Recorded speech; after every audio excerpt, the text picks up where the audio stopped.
네, 오늘 본문 마태복음 2장 1절에서 12절이고요. 1절부터 12절을 전체적으로 교독하겠습니다.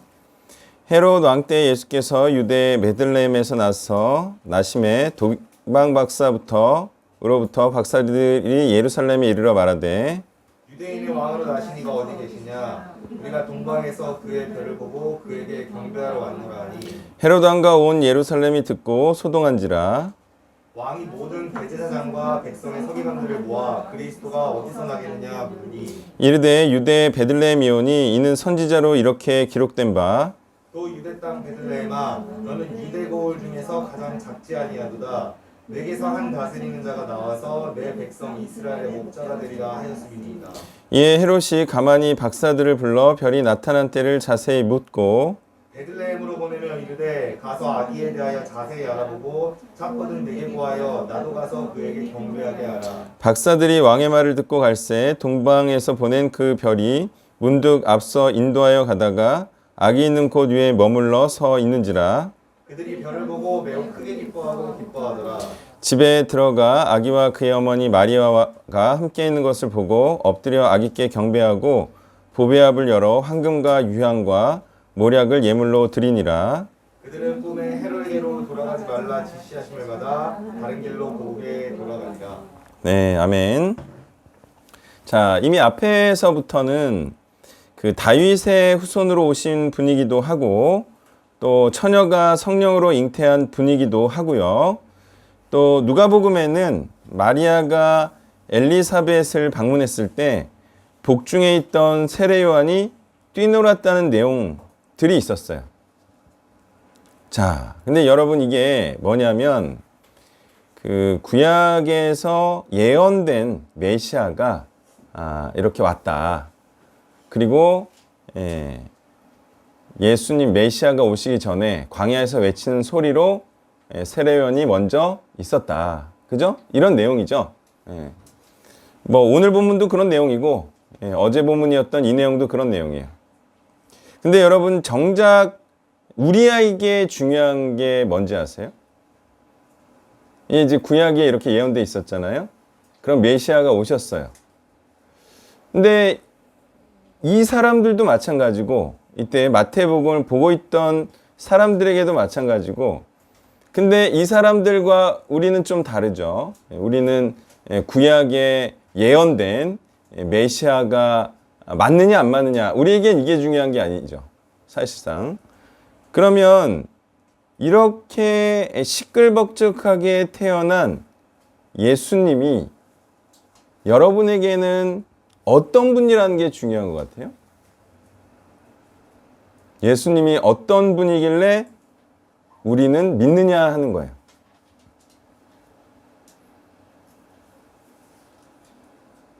대답을 못할 것이기 때문에 제가 말할게요. 그러니까 저에게 정작 예수님이 중요한 이유는 이분이 어떤 일을 이뤘는지가 저는 중요해요. 다른 것보다 예수님은 도대체 무슨 일을 하셨는데 내가 믿고 따를 만한 분인가? 나에게는 이게 중요해요. 근데 이게 무슨 얘기냐면 어떤 일을 이뤘는지가 중요하다는 거예요. 뭘 했는지도 사실은 중요하지 않아요. 이분이 이룬 일이 나랑 무슨 상관이 있느냐가 저에게는 중요합니다.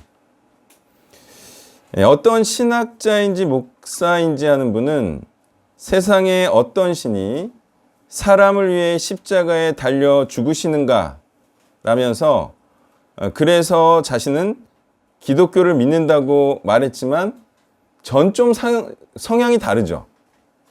그러니까 어떤 분은 예수님을 왜 믿냐면 그냥 너무 은혜스럽고 감동스러워서 믿어. 나를 위해 저 하늘에서 내려오셔가지고 십자가에 못 박혀 죽으셔서 이게 너무 감사해. 이 감동적인 스토리이기 때문에 막 믿는다 이거죠. 근데 저는 그런 성향이 아니에요. 도대체 예수님은 나와 무슨 상관인가? 나에게 어떤 좋은 것을 주시는 분인가? 도대체 그것을 위해서 뭘 어떻게 하고 가셨는가? 저에겐 그게 중요합니다. 저는 그래서요, 예수님께서 이루신 일 때문에 믿습니다. 그리스도께서는요, 죽음을 이기시고 부활하셨고, 죽음을 이기는 방법을 손수 모범을 보이며 알려주셨고요. 그래서 저같이 구원의 일을 하는 목자들을 많이 만들어내셨습니다. 여러분, AI가 아무리 발전해도 목자의 일을 대체하지 못할 거라는 전문가들의 공통된 견해가 있었어요. 왜일까요? 이건 이유는 저도 몰라요. 그냥 제가 생각해 본 거예요. 여러분들도 한번 생각해 보세요. AI가 아무리 발전해도 목자의 일은 대체하지 못할 것이다. 이게 여러분도 한번 검색해 보세요. AI가 대체할 수 있는 일 하면은 뭐 변호사 뭐 이런 게 있어요. 근데 목사는 없어요. 신기하게. 근데 몰랐는데 이번에 고민하면서 아, 이거겠다라는 생각이 들더라고요. 뭘 것 같아요? 모범도 볼 수 없고 감동 이런 거. 그렇죠. 봐봐요. 제일 중요한 게 모범을 보여서 따라하게 하는 게 제일 중요하잖아요. 근데 모범을 보이는 거는 사람밖에 할 수 없어. 만약에 AI가 모범을 보이면 그건 뭐가 되는 거예요? 그러면 사람이 AI를 따라할 수 없기 때문에 따라할 수 없는 거죠. 그걸 따라하면 AI인 거지. 사람이 AI를 따라가는 거지. 그래서 이게 이 사역은 사람밖에 할 수 없다. 예, 역시 전문가들의 견해는 맞는 것 같아요, 항상. 그리고 맞춘 대로 AI는 감동도 줄 수 없기 때문이 아닐까. 저도 그렇게 생각을 했어요. 그러니까 목자의 일은 사람밖에 할 수 없는 일인 거죠. 그래서 예수님이 사람으로 오셨던 거예요. 본을 보여서 따라하게 하려고. 신이 하면 뭐 그 신이니까지 그럴 거 아닙니까? 그래서 저에게는요, 더 이상 이 동방 박사들이 누구이며 이들이 어떻게 유대인이 왕이 날 것을 알게 됐으며 별의 인도를 받아 경배하러 온 것이 사실인지 아닌지는 저는 이제 중요하지 않습니다. 물론 다 연구는 해봐서 그런지는 몰라도 이제는 이런 게 중요하지 않아요. 다 이해하고 보니까. 그러니까 저에게 중요한 것은 그리스도의 행적과 가르침이 이해가 됐고 이해하고 보니까 이게 다 옳다는 사실입니다. 예수님의 가르침이 조목조목 이제 이해하고 보니까, 그리고 저도 나이가 좀 들고 보니까 이게 너무나도 맞는 얘기더라 이거예요. 그리스도의 주장과 가르침이 완전히 이해가 되고 올바른 내용이라는 데 동의를 했다는 것은 그리스도의 주장과 가르침을 따라 살면 영생할 것이라는 확신이 있다는 말이에요. 여러분, 제가 작년까지만 해도 구원을 확신할 수 있냐 없냐에 대해서 조금 헷갈렸어요. 근데 이제는 좀 이제 정립이 됐는데, 구원을 확신할 수 있다 없다? 있다 없다? 있다. 그죠? 있다. 제가 이거는 거의 열매론 제가 거의 맞다라고 생각할 때도 겸손하게 98%라 그랬거든요. 이건 좀 겸손하게 말할까요? 구원을 확신할 수 없는데 99%입니다. 예, 제가 이제 이것도 깨달은 것 같아요, 솔직히. 확신할 수 없고요. 다 살아봐야 합니다. 아셨어요? 이제 조금 제 의미를 아셨어요? 누구라도 자신이 구원받을 것이라는 걸 확정적으로 확신할 수는 없어요. 살아봐야 알아요. 다 살 길을 다 살아보고 나서 그때 비로소 알 수 있는 거예요. 제 말이 맞을 거예요. 열매론이 맞았던 것처럼. 그렇지만 저에게는 무슨 확신이 있냐면, 예수님의 주장과 가르침이 완전히 이해가 되고 그게 올바른 내용이라는 데 동의를 했기 때문에 그리스도의 주장과 가르침을 따라 살면 영생할 것이라는 확신이 있단 말이에요.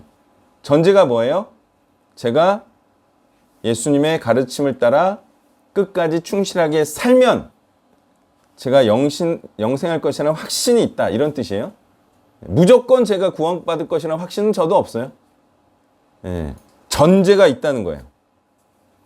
그래서 지금도 그리스도를 따라 목자 일을 하고 있는 것입니다.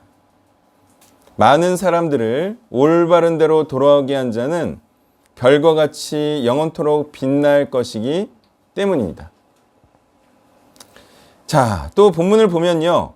그리스도의 태어나심과 위대하심에 대해 경배하고 따르려는 자들이 있고 반면 배척하고 제거하려는 자들이 있음을 볼 수가 있죠. 그렇죠? 자, 근데 이제 두 부류는 이렇게 이제 구분이 되죠. 경배하려는 자들은 그리스도의 위대하심과 구원하심에 주목하고 또 좋은 것을 바치려는 자들이고요. 배척하는 자들은 그리스도로 인하여 자신이 좋아하는 것들을 빼앗기는 것과 그리스도로 인해 자신의 영향력이 줄어드는 것을 싫어하는 자들인 거죠.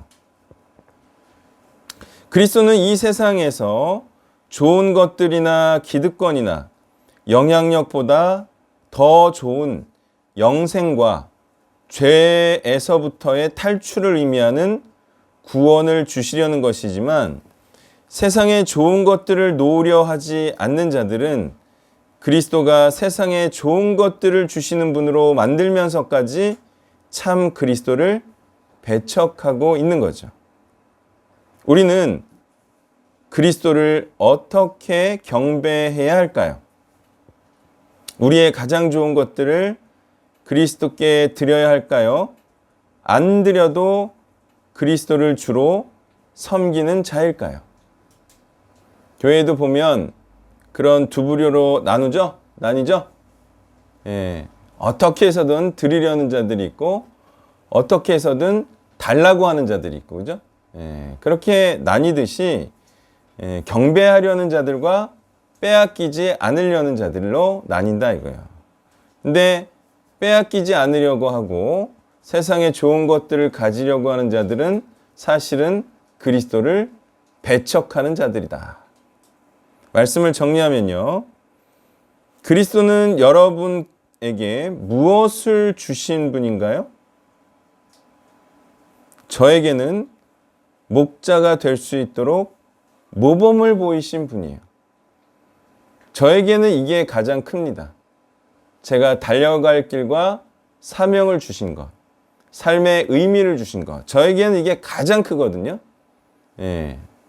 그래서 사람을 올바른 대로 인도해서 영원한 존재가 될 수 있게 하신 것, 저에겐 이게 예수님께 받은 가장 큰 거예요. 이게 예수님의 가르침이고, 여러분은 어떠냐는 거예요. 예. 속세에서의 좋은 것들을 주시는 분은 아닌가, 한번 진지하게 생각하시길 바랍니다. 기도하겠습니다. 위대하신 하나님께서 하나님의 뜻을 이루시기 위하여 예수님을 보내주시고 그를 본받는 자마다 하나님의 자녀가 되고 영원한 복락을 누리게 해주시는 하나님의 언약에 감사드리며 우리가 언제까지 죽는 날까지 복음에 충성하며 그리스도처럼 살다가 그리스도처럼 부활하여 그리스도처럼 하나님과 함께 영원 복락을 누리는 귀한 존재들이 모두 되길 원하며 예수님의 이름으로 기도했습니다. 아멘. 네, 광고이고요. 화요일 날 몇 시에 모이죠? 네, 12시에 저쪽에서 뵙고요. 네, 그 다음에 31일 날 진원 형제 집에 이창훈 가사님이랑 방문을 하기로 했어요. 예, 아버님하고 통화가 돼가지고 진원 형제가 아프다 그래서 그렇게 방문을 하게 됐고요. 하여튼 진원 형제가 좀 딱하게 됐는데 같이 기도해 주시기 바랍니다. 그리고 우리가 연희 이 아줌마 클럽인지 마더스 클럽인지 그것도 우리가 논의를 좀 오래 했으면 하는데 각자 좀 연구하고 고민하셔서 같이 좀 나눠 주셨으면 좋겠습니다. 그 다음에 이제 또 형제 숙소 명의 이전, 홍선수 씨한테서 받아오는 과정도 지난주에 잘 됐어요. 명의 이전 잘 됐고, 그 다음에 이제 진원 형제 명의로 있는 또 형제 또 다른 숙소, 그것도 명의 이전을 좀 준비해야 되는 상황이에요. 이거 하나하나가 좀 쉽지 않아요. 명의 이전이 이제 전세금을 위한 거고, 또 그게 소득도 있어야 되고, 이런 문제들을 하나하나 다 이제 어쨌든 각종 사건 사고 속에서 다 이제 해결해 가고 있는 거예요. 전세금이 또 그대로 6천이 나온 것도 아니고, 또 자금적인 부분도 하나하나 헤쳐나가면서 협조를 구하면서 이렇게 하고 있고, 또 진원 형제가 또 갑자기 내려가니까 또 집주인이 또 연락이 안 되니까 집주인도 놀란 거죠. 관리비도 잘 입금이 안 되고 그러니까 그런 거 이제 하나하나 해결해 나가고 있다. 제가 이런 거를 이제 일반 그 뭐 목사들처럼 얘기를 안 하니까 별일 안 하는 줄 알죠? 근데 이런 거 얘기 안 해도 그냥 별일 있나 보다 이렇게 생각을 하세요. 뭐 단체 운영하는데 별일이 없겠습니까? 하여튼 뭐 이래저래 궁금한 거 있으면 물어보시고 관여해 주시고 그러면 좋고요. 그 다음에 우리 가영 자매가 이제 승진했잖아요. 누구도 입성해 보지 못한 계급, 그죠? 경감이라는 계급에 혼자 떡하니 올라갔어요. 어쨌든 제가 볼 때는 하나님께서 연희동 이사 오라고 또 잘 해주신 것 같고, 여기 와서 또 우리가 경찰 조직에 또 연을 이렇게 계속 강화시켜주는 그런 역할을 또 가영 자매님이 할 수 있을 것 같아요. 그 형제도 오니까, 그죠? 그 형제도 또 연이 이루어질 것 같고, 우리가 이제 더 이상 지목사님한테 예의를 차려줄 필요가 없어요. 우리가 할 만큼 다 했고, 그래서 우리가 독자적으로 경찰 선교의 세력을 구축해도 되는 거고요. 지금 상황에서는. 그리고 제가 한국 경찰 선교회 지금 그 경찰 선교부 실무회장으로 들어가서 그것도 입회비가 70만 원이나 돼요. 나는 공짜로 해줄 줄 알았지. 나이 어리다고. 근데 보니까 내라고 하는 것 같더라고요. 그래서 그것도 내가 당당하게 이제 활동하는 거예요. 하면서 거기 통해서 이제 경찰 선교회도 이제 공식적으로 활동할 수 있게 됐어요. 그래서 이제 그런 좀 외부적인 활동도 하고 있으니까 또 함께 기대해 주시기를 바랍니다. 자, 그리고 이제 가영자매 부분은 아무래도 그 경찰관을 계속 해야 되기 때문에 아침 저녁으로 바쁘겠죠, 그죠? 뭐 자택근무가 있는 것도 아니고, 그래서 우리에게 요청하기로는 뭐 등교 좀 부탁하고 하교 일주일에 3번 정도 부탁을 했는데, 우리가 할 수 있으면 하고요. 안 되는 부분은 뭐 연희 와이즈 위민즈 클럽을 활용해도 되고죠. 돈 들이면서 그런 인적 자원으로도 활용할 수가 있어요. 충분히 그런 분들을 뭐 돈을 들여도 되고, 아니면 서로 품앗이처럼 한 번씩 쓱 몰아가지고 2명 정도 연희 초등학교에 가는 당번제를 마련해도 되고요. 그죠? 그런 게 뭐든지 가능하기 때문에 그런 것까지 논의를 하면 좋겠어요. 그래서 굳이 한 어린이당 한 엄마가 갈 필요가 없잖아요. 그죠? 세 어린이당 한 어머니가 갈 수도 있죠. 바쁘면. 그렇게 이제 당번제로 해도 되고, 하여튼 같이 함께 하면은 논의할 게 많이 있을 거예요. 자, 축도로 예배를 마치겠습니다.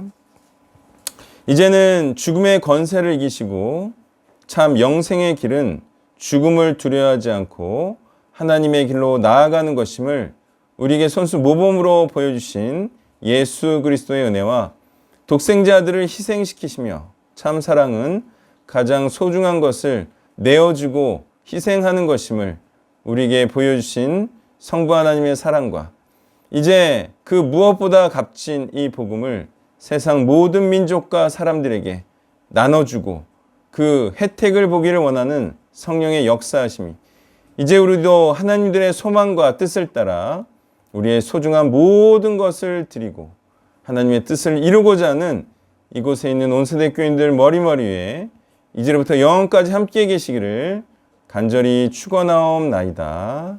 아멘.